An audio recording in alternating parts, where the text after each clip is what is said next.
Oh, welcome to my car. Hope you're ready to get your mind blown. So, today's video, I rarely talk about Neville explicitly anymore.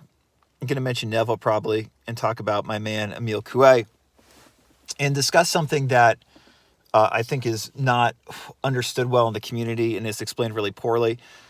This might be kind of a long, rambling video. I have notes. Whenever Papa Bear Tim has notes, you just never know what's going to happen. We might not get to the notes. We might cover all of the notes. But I wanted to let you know, I made that video. My last video was about Neuro Knowledge, the YouTube creator. I'll put a link above if you did not look at that video. I want to let you know, because like I said, I like Nero stuff. I like his approach, and I've been thinking a lot about this the last week or so. I'm going to start making, as well as the, kind of like advanced polarity relationship videos I've been making a lot of with Marvin in regards to SP coaching. I'm going to continue to make those, but I'm not going to make quite as many. Marvin made a great video on his channel. I'll put a link above to that as well. I'll continue to be talking some about, the advanced relationship SP coaching stuff. But I'm going to start making more videos kind of like Nero makes, in the sense that, the kind of people that I'm really trying to reach on this channel are people who are serious about these law of assumption, law of attraction type of concepts in terms of integrating them into their life. They're not into the theory nearly as much as integrating them. And this particularly goes, I think, for people who are kind of entrepreneurial minded, people who, have had success before, or that are driven to have success, and that are driven to kind of have a lifestyle that works well for them, that is not the normal entrepreneurial, like hustle and grind lifestyle, not the kind of lifestyle where it's like you're just trying to scale this huge business, but are much more interested in having like a balanced lifestyle. And balance is a loaded word because, work-life balance is something that, is there such a thing as really work-life balance? But when I say balanced, I mean a lifestyle where, you work for yourself, or if you don't work for yourself, you have a job where you have flexibility, where you get to be with your family a lot, do what you want to do more of the time than a traditional entrepreneurial lifestyle or traditional 9-to-5 job, even if it's a very good, high-paying 9-to-5 job, allows you to do. I like talking and having clients that are in that arena, because that's a lot like who I am personally. I mean, I've been self-employed for 20 years, and I've always been much more concerned about the self with a capital S, being self-employed, than being some kind of an entrepreneur. I don't really consider myself an entrepreneur, even though really in reality I've been an entrepreneur for 20 years. But I never tried to scale for the sake of scaling. I was always most interested in, like, how can I maximize the amount of time I spend working, so that I, first of all, enjoy it the most, can provide the most value, and not be stuck in this rat race, right? So even when I did a job that I really didn't like all that much a lot of the time, real estate, which was involved real estate, and I liked it more than most people like their jobs, quite frankly. But as the years went on, I didn't like it as much as initially I had. Even when I was doing that job, I had so many things that were positive going for me, because I made my own hours. I basically chose what clients I worked with and did not work with. I chose how much I worked, right? That's the kind of flexibility I've had for 20 years. And, the last 10 years has been doing totally my own thing. Writing, counseling, coaching people. And I think a lot of entrepreneurs get lost hearing the advice about scaling and, creating this empire, when the reality is, if you have kind of a more spiritual or artistic temperament, you really want to just relax more. And probably if you're like me, spend more time with your family, spend more time doing your creative pursuits than trying to like scale this huge business that you don't need to be fulfilled.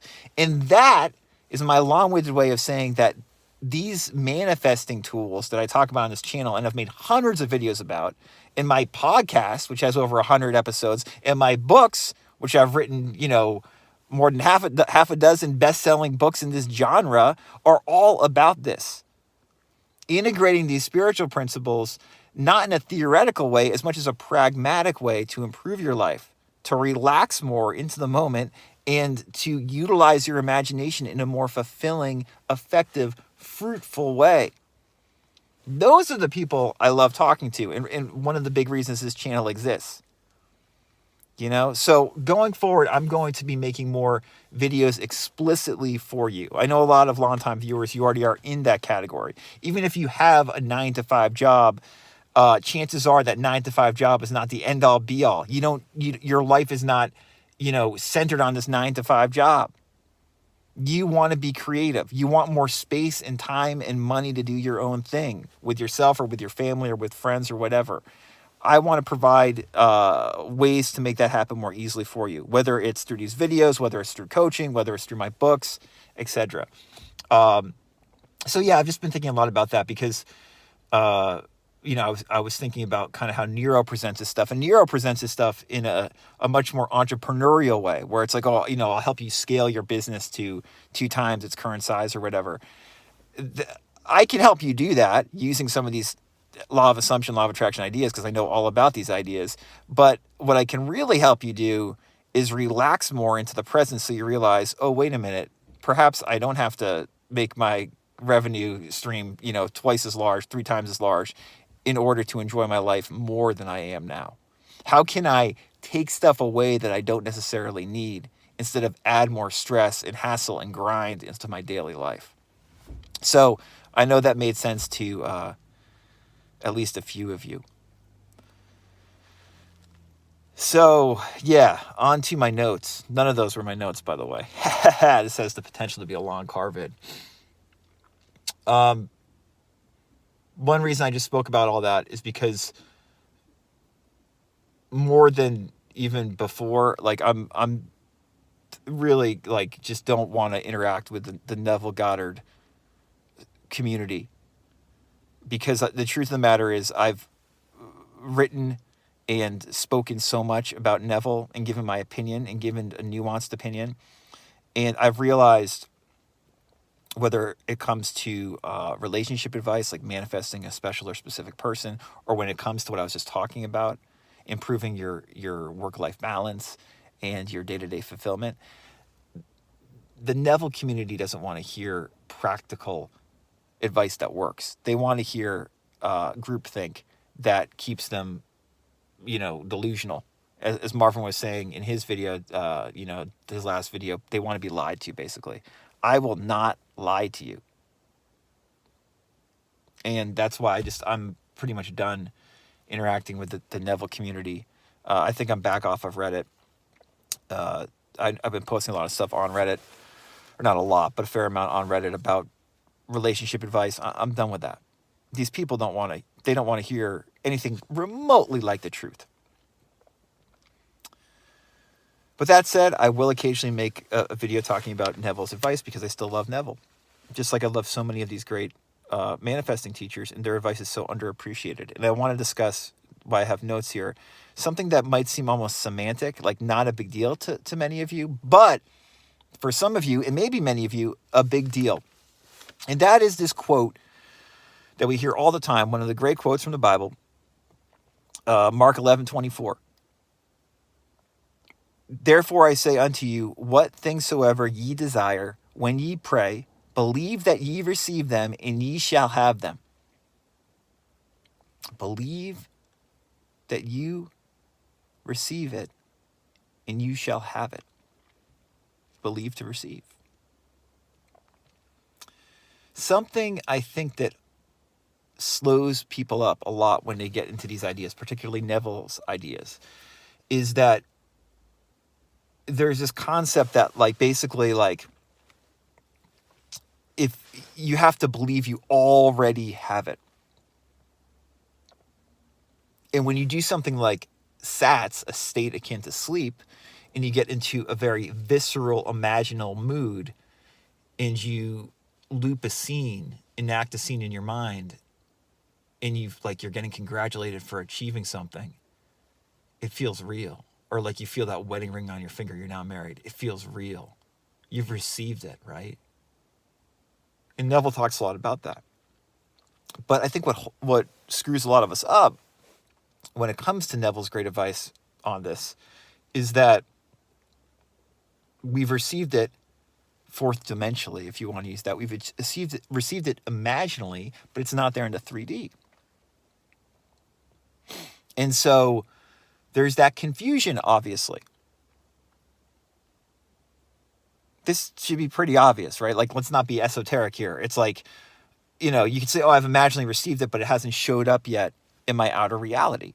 And so people often don't have the faith to wait, even though they've received it imaginally, to wait until it shows up externally, right? And there's a ton of confusion there. I think a lot of that is wording. And this is why this might help some of you. Again, for some of you, this might not be relevant at all, but for some of you, it will be.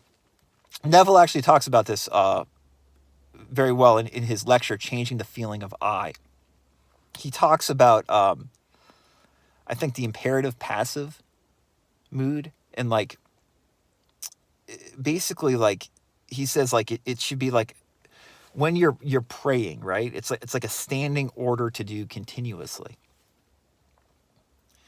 And in other words, I think wording screws us up when it comes to this. Wording is screwing up your manifestations, perhaps, if you're big into like Neville and law of assumption concepts. Mark 11:24 is often translated into believe that you have received them. Have received them. Believe you have received it. And then, you'll have it. Believe you've received it. Okay, so I've already received it, but it's not here. That, it's more passive then. I've received it, but it's not here. And so we start to worry, right? That's different. That framing, that phrasing is different than believe that ye receive them and ye shall have them. Believe that you receive them and you shall have them. It's the difference between thinking thy will be done, active, and it is done, which is it's done. If you receive something, if you're receiving something, believe that ye receive. Believe that ye receive.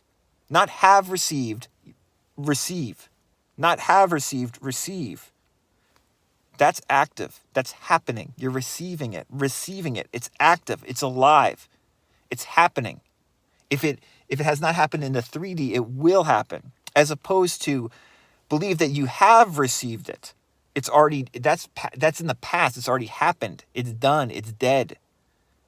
And then it's like, well, it's not here in the 3D. So it's like, all right, it's already happened. Like Neville, some of these other teachers are saying it's already done. It is done. But it's not here. So what the heck? This doesn't make any sense. I feel it's done, but it's not done. And the holdup for a lot of us is because it's not active. This is, again, where Emil Coué, who influenced Neville tremendously and was a far more effective teacher than Neville ever was at getting these ideas to work for people. This is where Emil Coué clarifies this stuff so much more clearly than someone like Neville, in my opinion. And why I think everybody who's into Neville should read the book Christianity and Autosuggestion by Cyrus Harry Brooks and I think Ernest Charles. I think his last name's Charles. I'll put a link below to the book Christianity and Autosuggestion, which I've spoken about before on this channel, which deals with Emil Coué's teachings and connecting them with Christianity, and was written, I think, in 1922 or 1923, well before Neville was on the scene. if you are into Neville and you read Christianity in Autosuggestion, your mind is going to be fucking blown. Because what I'm explaining, perhaps not all that well in this video, is explained so clearly by Brooks and Charles in that book. Prayer, you could say, should be active. As Neville said, a standing order to do continuously. Thy will be done. It's being done now. Being done now. It's not over. It's being done now. Present, not past. Okay, this is why Coué said, if you think I am going to have it, you will have it. You think I am going to have it. Now, people in the Neville community who are dogmatists will say, well, that's saying you don't already have it. And I would say, yeah, you're fucking right, because you don't already have it in the 3D. You're going to have it. Coué is saying you're going to have it. It's an active thing. In other words, not I am better. If you're sick, Coué didn't say, say I am better, and the person is still sick. He said, think I am getting better and better. That makes it present, happening now. And you're going to get better and better. But if you just say you are better and the person's not better, they don't get better because they don't believe it. Coué said, think this is going to happen and it will happen. That's active, not passive. Every day, I am getting better and better. Every day, I am getting healthier and healthier. Every day, I am getting wealthier and wealthier. Every day, in every way, I'm becoming more and more peaceful. Becoming, happening, not dead, not it is done, but it is happening now. Thy will be done. And I think this is what Neville meant. I think the dogmatists in the Neville community misinterpret it. And I think, and it's fine if they disagree. It's fine if you disagree. I'm trying just to, again, to make a practical point for people who want to improve their lives. Okay? I don't care about the fucking spiritual theory. Most of the spiritual theory is bullshit. To be frank. All right? I care about the practical results that we can get that have helped me and helped countless others. It usually helps to be thinking, I will receive this thing. I will receive it. It's active. As opposed to, I have received it when you haven't. Right? Now, you could say, if you do an imaginal act like SATs, for instance, and you feel like I've received it, you really feel it, like I've got it. You've received it. And if that makes you feel like, it's inevitably going to show up in the 3D, you're all set. But for a lot of people, they do SATs once or several times, and they feel like, I've gotten it. But then they look, and there's no signs, except the internal sign that they had it, and they lose faith. And, what Brooks and Charles talk about in Christianity and Autosuggestion is that faith is what makes this stuff work. That is the main driving force. That's what Jesus always spoke about. That's basically what Coué always spoke about, except he very intentionally did not use religious language. But make no mistake about it. Coué is just as spiritual as any of these guys, if not more so. As I always say, Coué, if you read about these famous law of attraction teachers of the last 100, 150 years, Coué comes across as the most Christ-like of any of them. And as we know, or at least as I know, and as many of you who have followed this channel for a long time know, Coué was the most Christ-like because he helped the most people heal themselves easily. This was a guy, Charles Baudouin was saying, who literally was helping over 10,000 people a year at his peak heal themselves. Neville, as great as he was not that kind of teacher. Neither is someone like Abraham Hicks or any of these other, Joe Dispenza, all these other popular teachers. They don't understand the psychology of this. And you could say just psychology, you could also say spiritual psychology, in my opinion. They don't understand how to articulate it, in my opinion, nearly as much as Coué did. And if you read Self-Mastery Through Conscious Autosuggestion by Emil Coué, which is a book that absolutely everybody interested in these ideas should read. It's probably the most important law of attraction book of the last 150 years, Self-Mastery Through Conscious Autosuggestion. If you read that book, and then if you read Christianity and Autosuggestion by Cyrus Harry Brooks and Ernest Charles, excuse me if if Charles's last name is not Ernest, but I'm pretty sure it is. If you read those 2 books and you're serious about this shit and you want to improve your life, and you want to improve your relationships, or you want to improve your work-life balance, you just want to feel more fulfilled, you want to feel less stressed. If you read those books and start applying this stuff and integrating it, your life is going to get better. Is going to get better. Not that it is better. It is going to get better. And of course, it's done. Everything's always done. But it doesn't mean we can't work at it pragmatically and see our life naturally improve in so many beautiful ways. My daughter's about to go to the library. I have to get out of my car. If you're interested in coaching or have any questions or are interested in my books, look at the description. All that stuff will be there. Talk to you soon. Bye.